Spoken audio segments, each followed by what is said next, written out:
Howdy folks, it's Phil the Barbarian here, and welcome to my first YouTube video.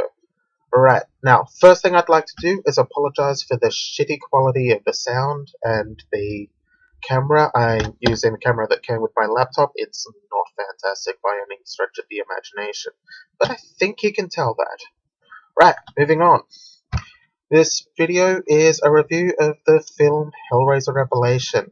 Now, I've just finished watching it a little while ago, and I jotted down notes while I was doing it because I wasn't exactly impressed with the trailer. I've included a link to the trailer below. I would suggest you watch it and get a full feeling of why I was less than enthusiastic about the film. That being said, the film is not as bad as the trailer leads you to believe, but there is a lot wrong with it. Right. First up, I'm going to talk about the lighting. In horror, lighting can be kind of crucial in a lot of places. And, well, the things that were well lit.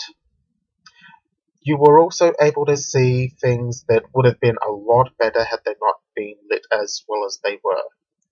Now, in the film,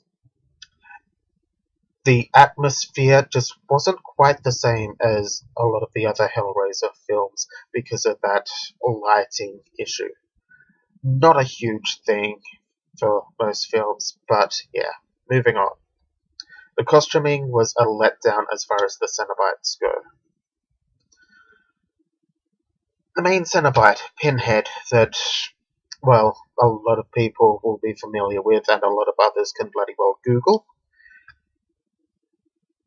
It looked less like Pinhead and more like a Halloween costume of Pinhead. It did not make me feel good about this film at all. But yeah, I digress. The acting was forced.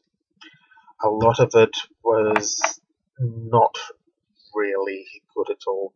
And when the high point of the acting is drunken frat boys, you know that there's a problem. The dialogue was also pretty mediocre. Now, some of it also felt forced. Some of it flowed very well. I will give it that. There was some good dialogue in there, but there was a lot of dialogue that really wasn't. Now, Pinhead's dialogue in particular was something that got me. I mean, if you've watched any of the previous Hellraiser films, you'll get a sense of how he speaks. And this didn't happen. It just didn't feel right. I mean, I'll give you an example. I've got here a comic book adaptation of Hellraiser 3, Hell on Earth. Right. Now, here's an example of that kind of almost poetry that Pinhead has. The suffering of strangers, the agony of friends.